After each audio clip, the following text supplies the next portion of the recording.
Welcome to Speck of Dust. If you're new to the channel, we do music reviews. Today we're doing our second installment of protest music.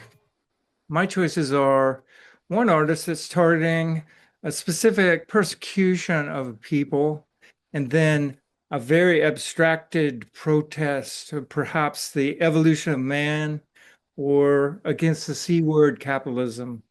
Yeah, so I chose a record from Africa in the 1970s and a record from here in actually the Bay Area in the 80s. I was just really struck about how universal and how essentially eternal these themes are, how they just keep on returning to us. I can identify them as being from either end of the 70s. I guess the second is 1980, the first 1971. Well, one of them is I would describe as sublimated um, protest, and the other one is very overt.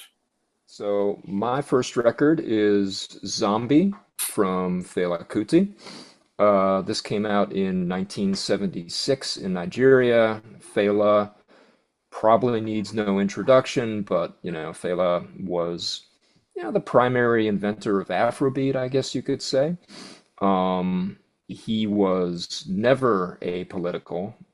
He always provided commentary on the state of the anti-colonial liberation struggle, or the state of Nigeria, or the state of Black people worldwide. This is probably one of his more famously or explicitly political records. This was a broadside against the Nigerian military government. The zombies here, as you might guess from the album art, the zombies are soldiers. Um, Apparently, this record went off like a bomb, sort of culturally, and it made the government really mad. And in response, they raided his compound, but they threw his ailing mother out of a window, out of a second story window, and she later died. Probably one of his more upbeat records. Like it's fast and very dancey. It's got his usual kind of like snaking, super catchy horns, sinuous rhythms, call and response vocals. It's really essential stuff.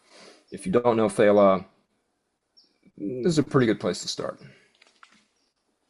This 1983 release from the Berkeley hardcore band Crucifix called Dehumanization. So, Fela always kind of dealt in metaphor, thinly disguised, but nevertheless. Hardcore didn't usually dispensed with all that stuff and just came right out and said whatever was on its mind. And that's certainly true here. The funny thing about US hardcore is that, in the 80s anyway, is that unlike the European groups, most bands probably had an anti-Ronald Reagan song or something, but there weren't all that many thoroughgoingly political bands in America. There were a few, Dead Kennedys, MDC, groups like that. But more often it seemed like they wrote about scene politics or skating or just goofy shit. So Crucifix were kind of an outlier in that respect. They definitely stood out in any case. These guys were anarcho-punks, very much in the European tradition. And, so you got songs about foreign wars and environmentalism and the nuclear threat. One thing that's really interesting about them is that their kind of leader, their singer, band leader, his name was Sotira. I'm not sure how to pronounce it, but he was a Cambodian refugee.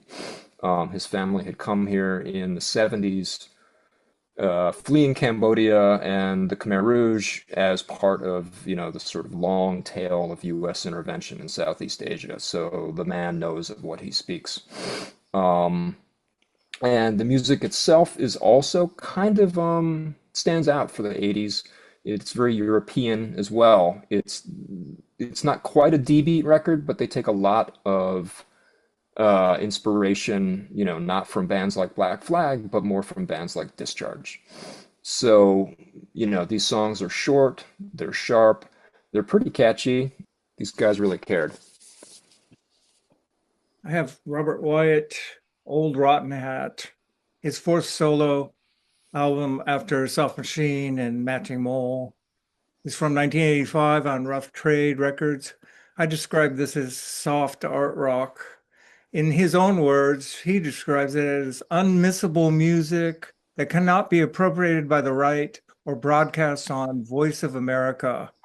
It's a general protest of imperialism.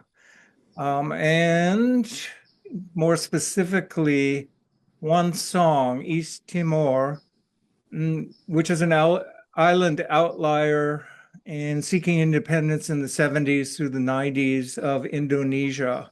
And what did they get for their seeking of independence? They were rewarded with genocide, starvation, and lost a third of their population. So through melodic variations, this song, Timor, East Timor, goes very simply, Timor, East Timor, what's your fancy friend, Indonesia? What did Gillespie do to help you?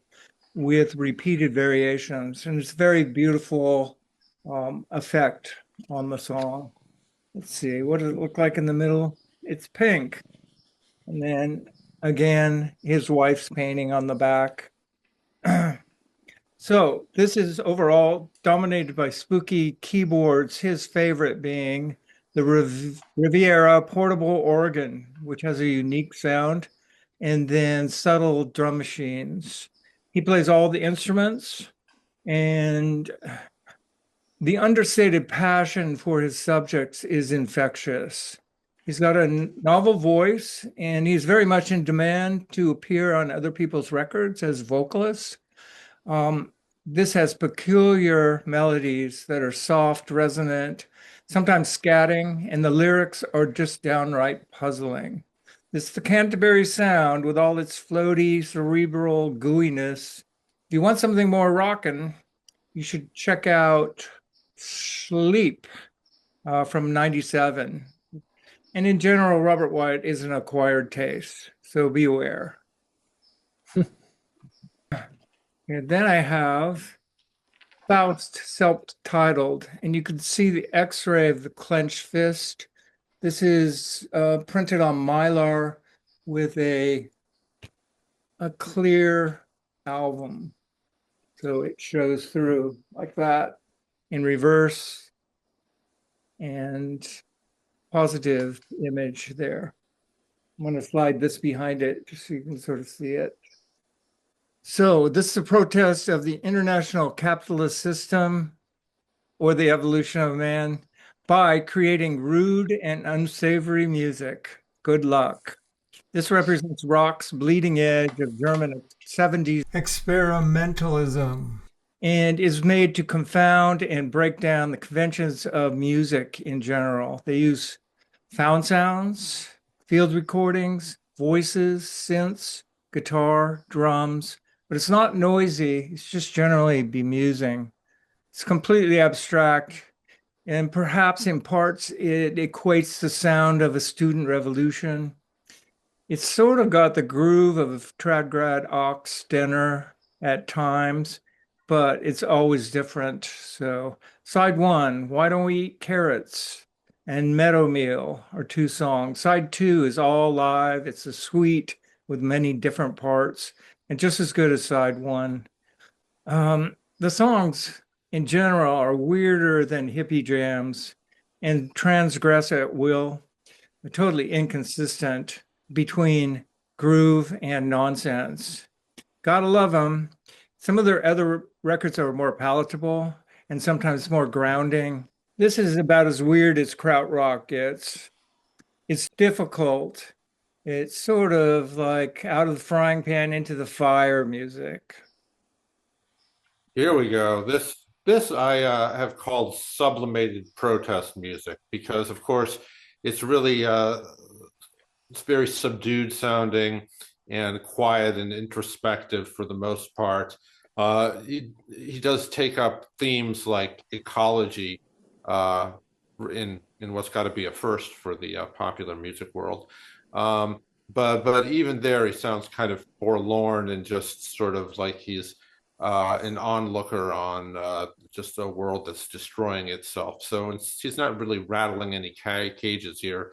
He's, as the album art depicts him, staring off into the distance. Yeah, this album is, I think, his 10th or 11th, and it's a sort of transition from the sort of Motown radio friendly type stuff he was doing with Tammy Terrell, who died just before this album was made. The shift for him from being a sort of more popular, an entertainer in a more popular vein, to a sort of social commentator.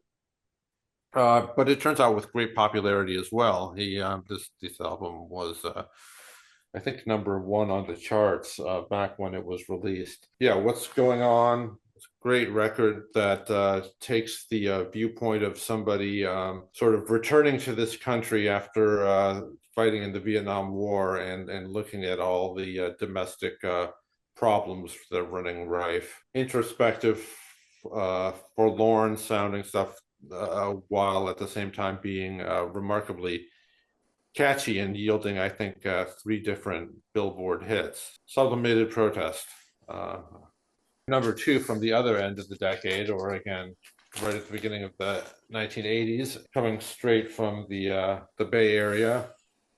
Who could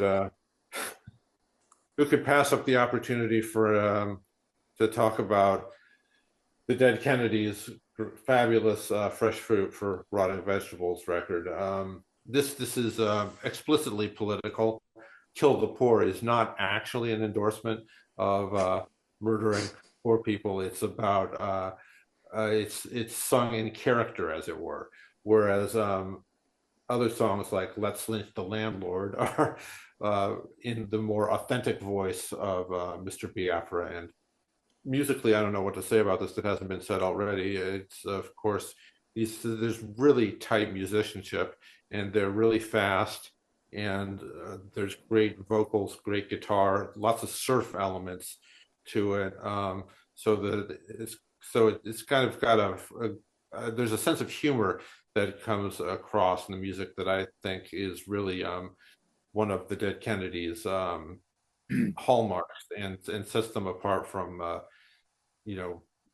much of the punk crowd. Of course, the name of the band itself, Dead Kennedys, is got to be one of the greatest monikers for any outfit ever. Most of the time, the anger has an object, which is why it qualifies as a protest record, but occasionally it just spills over into pure nihilism, like Forward to Death, This World Brings Me Down, Gag on Every Breath, This World Brings Me Down, I'm Looking Forward to Death. But even then, again, I think they're in what I was talking about earlier, speaking in a kind of character. Oh yeah, and the cover, finally the cover, that's a reference to a political event too. This was apparently for when a bunch of cars were set on fire in response to the ridiculously light sentence that Dan Wyatt got for killing Harvey Milk. All right, so Dead Kennedys, choice #2. Did Fela make you his bitch? Because they threw her out of a window, all hardcore. But you are hardcore. Milk me, milk me, milk me, milk me. Not Ruth is stranger than Richard. Run. Anybody care to go slug fucking with Faust? Marvin Gaye. Yeah, so it's universal. I have that record too. Me too. It's an amazing record. Seriously, there aren't that many records that all 3 of us have in love. Is that because of Ray? Or was Ray just a pawn to the henchmen? Actually, these are the kind of guys who would have been like Ozzy-style snowblind when I lived in Canada as a kid. I played hockey at this place. Like, there was hockey. What about bird dogging? My experience with bird dogging is likewise very limited.